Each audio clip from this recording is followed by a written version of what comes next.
Hello, నా పేరు doctor పురుధావన్. ఈరోజు ఈ వీడియోలో మనం కిడ్నీ ఫెయిల్యూర్ సంకేతాల గురించి మాట్లాడబోతున్నాం. కిడ్నీ ఫెయిల్యూర్ సంకేతాల గురించి మాట్లాడుకున్నాం. దీన్ని అర్థం చేసుకోవడానికి ప్రయత్నిస్తాము. ఏదైనా కిడ్నీ ఫెయిల్యూర్ పేషెంట్‌లో కిడ్నీ దెబ్బతిన్నప్పుడు శరీరం ఏదో ఒక విధంగా లేదా మరొక విధంగా కోతలో ఏదో తప్పు జరుగుతోందని సంకేతం ఇస్తుంది. మరియు వారిని గుర్తించిన తర్వాత డాక్టర్ నుండి ఫిడి తీసుకోండి. నాలో ఏదో తప్పు జరుగుతోందని, నేను ఒక పరీక్ష చేయించుకోవాలి, నేను డాక్టర్ దగ్గరకు వెళ్ళాలి. మేము ఈ వీడియోలో ఆ సంకేతాల గురించి మాట్లాడబోతున్నాం. అందువల్ల మొదటి సంకేతం గురించి మాట్లాడుకుందాం. అది మీ మూత్రంలో ప్రోటీన్ ఉండటం. మీ మూత్రంలో ప్రోటీన్ ఉందని మీరు ఎలా తెలుసుకుంటారు? మీరు మూత్రం చేస్తున్నప్పుడు పటంలో చూస్తే అక్కడ చాలా ఎక్కువగా ఫోమ్ వస్తోంది. మీ మూత్రం పారదర్శకంగా ఉండదు. అది చాలా మసకబారిన, క్లౌడీగా ఉంటుంది. అది మీ మూత్రంలో ప్రోటీన్ లీక్ అవుతున్నట్లు ఒక సంకేతం. మీరు పరీక్ష చేయించుకోవాలి. మీరు డాక్టర్ వద్దకు వెళ్ళినప్పుడు డాక్టర్ మీకు మూత్రం పరీక్ష చేయమని సూచిస్తారు. ఇప్పుడు మీ ఎఫ్‌టి రిపోర్టు సాధారణంగా వస్తుంది, కానీ మూత్రం రిపోర్టులో ప్రోటీన్ వస్తోంది. మీరు ఈ ప్రోటీన్‌ను నిర్లక్ష్యం చేస్తే నెమ్మదిగా ఏమి జరుగుతుందంటే కిడ్నీ దెబ్బతినడం ప్రారంభమవుతుంది. కిడ్నీ దెబ్బతినడం ప్రారంభమైంది. ఎందుకంటే కిడ్నీ ఫెయిల్యూర్ యొక్క స్టేజ్ 1లో మీ మూత్రంలో ప్రోటీన్ ఉంటుంది. కానీ మీ క్రియాటినిన్ విలువ సాధారణంగా ఉంటుంది. కాబట్టి మీరు ఈ వ్యాధిని నిర్లక్ష్యం చేస్తే, నియంత్రించకపోతే కొన్ని సంవత్సరాలలో 45 సంవత్సరాల తర్వాత లేదా 6 సంవత్సరాల తర్వాత మేము చూస్తున్నాము కిడ్నీ చాలా వరకు దెబ్బతినిపోయింది.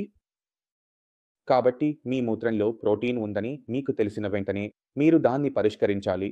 నిర్లక్ష్యం చేయకూడదు. రెండవ లక్షణం మేము చూస్తున్నది అది పెరిగిన రక్తపోటు. ఇప్పుడు రక్తపోటు ఎప్పుడు పెరిగితే ఆ వ్యక్తి శరీరంలో ఏ సంకేతాలు ఉత్పత్తి అవుతాయి?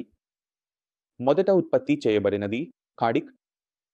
మీ బీపీ సాధారణ పరిమితి కంటే ఎక్కువగా వెళితే మీకు హెడ్జ్ అనిపించడం ఒక సాధారణ విషయం. అయితే మేము హెడ్జ్‌ను చికిత్స చేయగలిగితే అది ఎందుకు జరుగుతున్నదో, అంటే మీ రక్తపోటు పెరగడం. దాన్ని నిర్లక్ష్యం చేస్తాము. ఇప్పుడు ఈ పెద్ద రక్తపోటుకు కారణం మీ కిడ్నీ కూడా కావచ్చు, ఎందుకంటే మన శరీరంలో 3 ముఖ్యమైన అవయవాలు ఉన్నాయి. ఇవి రక్తపోటును ప్రధానంగా నియంత్రిస్తున్నాయి. మొదటిది మీ మెదడు. మీ బీపీ పెరిగితే, రెండవది మీ హృదయం. అది బాగా కొట్టుకుంటే బీపీ పెరుగుతుంది. మూడవది మన కిడ్నీ. కిడ్నీ ఏమి చేస్తుంది అంటే శరీరంలో ఉన్న వ్యర్థాలను మూత్రం ద్వారా బయటకు పంపిస్తుంది. శరీరంలో ఉన్న నీటిని బయటకు పంపిస్తుంది. ఇది ఉప్పు మరియు నీటి ఆటే. బీపీ సరిగ్గా పనిచేయకపోతే మీ బీపీ పెరగడం ప్రారంభిస్తుంది.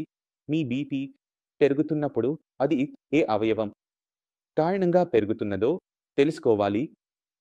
నా బీపీ ఎక్కువగా ఉందా? నాకు ఏదైనా సమస్య ఉందా? ఏదైనా నష్టం జరుగుతుందా అంటే అక్కడ పని చేయాల్సిన అవసరం ఉంది. అందువల్ల ఎవరి బీపీ ఎప్పుడు పెరిగి ఉంటే నా సలహా ఏమిటంటే మీరు 66 నెలలకు ఒకసారి మీ కిడ్నీ పరీక్ష, మూత్రం పరీక్ష చేయించుకుంటూ ఉండాలి. ఎందుకంటే ఎప్పుడు బీపీ వల్ల కిడ్నీ దెబ్బతింటుందో లేదా కిడ్నీ వల్ల బీపీ పెరుగుతుందో తెలియదు. ఇప్పుడు మేము మూడవ సంకేతం గురించి మాట్లాడుకుందాం. అది రక్తం లోపం కావడం. ఇప్పుడు మహిళల్లో రక్తం లోపం ఉండటం సాధారణం, కానీ పురుషుల్లో అది సాధారణం కాదు. మీరు మీ పరీక్ష చేయించుకున్నారు, రూటీన్ చెకప్ చేయించుకున్నారు. 9 వస్తోంది, కాబట్టి అది ఒక పురుషుడికి చాలా తక్కువ. ఇప్పుడు 9 హెమోగ్లోబిన్ వస్తున్నప్పుడు దాని వెనుక మనం కారణాలను ఆలోచిస్తాము.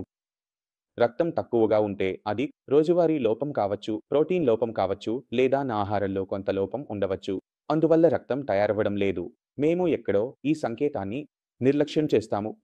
చుక్కెందరు తింటాను, నేను అనాత్తం తింటాను, నా హెమోగ్లోబిన్ పూర్తిగా అవుతుంది మరియు అది కొంచెం కొంచెం అవుతుంది. ఈ హెమోగ్లోబిన్ తగ్గడం అనేది ఆహార లోపం వల్ల కాకుండా కిడ్నీ వల్ల కూడా కావచ్చు. ఎందుకంటే కిడ్నీ ఏమి చేస్తుందంటే ఇది ఒక హార్మోన్‌ను ఉత్పత్తి చేస్తుంది. దాని పేరు ఎరిథ్రోపోయెటిన్. ఇప్పుడు ఎరిథ్రోపోయెటిన్ ఏమి చేస్తుంది అంటే మీరు మీ ఆహారంలో ప్రోటీన్, ఫోలిక్ ఆమ్లం, బీట్ ఐరన్ తీసుకుంటే వాటిని కలిపి హెమోగ్లోబిన్, అంటే ఇక్కడ రక్త కణం తయారు చేస్తుంది. ఇప్పుడు మీ శరీరంలో కిడ్నీ దెబ్బతింటే ఇది ఎరిథ్రోపోయెటిన్ సరిగ్గా ఉత్పత్తి కావడం లేదు. అందువల్ల మన హెమోగ్లోబిన్ తక్కువగా తయారవుతుంది. ఇది ఒక సంకేతం. ఇది మీ కిడ్నీతో ఏదో తప్పు జరుగుతున్నదని చెబుతోంది. కాబట్టి మీ శరీరంలో రక్తం లోపం ఉన్నప్పుడు మీరు దాన్ని స్వయంగా చికిత్స చేయడానికి కూర్చోకండి. ఒకసారి మీ మొత్తం శరీరాన్ని పరీక్షించుకోండి. ఆ తర్వాత మీరు ఏమి చేయాలనుకుంటే చేయండి. ఇప్పుడు మేము 4వ సంకేతం గురించి మాట్లాడుకుందాం. ఇది కిడ్నీతో ఏదో తప్పు జరుగుతున్నదని సూచిస్తుంది. అది శరీరంలో స్వెల్లింగ్ రావడం. మీ శరీరంలో స్వెల్లింగ్ ఉండకపోవచ్చు, కానీ మీరు ఉదయం లేచి చూసినప్పుడు మీ శరీరం నీటితో నిండిపోయి ఉంటే అది చాలా పెద్ద సంకేతం. ఏదో తప్పు జరుగుతున్నది. ఇప్పుడు ఏమి తప్పు జరుగుతున్నదో కనుగొనాల్సిన అవసరం ఉంది. మొదటిది థైరాయిడ్. మీ థైరాయిడ్ బాగా పనిచేయకపోతే మీ ముఖం పొడిగా మారుతుంది, స్వెల్లింగ్ వస్తుంది. కానీ మీ కాళ్లలో స్వెల్లింగ్ వస్తే, 2 కాళ్లలో స్వెల్లింగ్ వస్తే దానికి ప్రధాన కారణం కిడ్నీ ఫెయిల్యూర్. మన కిడ్నీ మూత్రం తయారు చేసి నీటిని శరీరంలో నుండి బయటకు పంపిస్తుంది. ఇప్పుడు మీ కిడ్నీ తక్కువగా పనిచేస్తే, నీటిని తక్కువగా పంపిస్తే అది శరీరంలో చేరడం ప్రారంభిస్తుంది. అందువల్ల మన కాళ్లలో స్వెల్లింగ్ కనిపిస్తుంది. రెండవ కారణం ఏమిటంటే మన కిడ్నీ దెబ్బతింటున్నప్పుడు రక్తంలో ప్రోటీన్ కూడా లీక్ అవుతుంది. ఇప్పుడు ప్రోటీన్ మన రక్తాన్ని చిక్కగా చేస్తుంది. ఇప్పుడు రక్తం గాఢంగా ఉంటే అది బాగుంది. కానీ రక్తం పతలంగా మారితే అది నీటిగా మారి కాళ్లలో నిండడం ప్రారంభిస్తుంది. ద్రవంగా మారి కాళ్లలో నిండడం ప్రారంభిస్తుంది. మరియు మాకు 2 కాళ్లలో స్వెల్లింగ్ కనిపిస్తుంది. ఈ స్వెల్లింగ్‌ను ఎప్పుడూ తక్కువగా తీసుకోకూడదు. ఇది మీకు కనిపిస్తే దీనిపై పని చేయాల్సిన అవసరం ఉంది. ఈ స్వెల్లింగ్ ఎందుకు వస్తోందో తెలుసుకోవాలి. మీ లివర్ దెబ్బతిన్నట్లయితే కాళ్లలో స్వెల్లింగ్ కనిపించవచ్చు. అలాగే పొట్ట చుట్టూ కూడా స్వెల్లింగ్ కనిపించవచ్చు. కిడ్నీ కూడా దెబ్బతింటే మీ కాళ్లలో స్వెల్లింగ్ కనిపించవచ్చు. కాబట్టి స్వెల్లింగ్ ఒక సంకేతం. ఇది చాలా విషయాలను సూచిస్తుంది.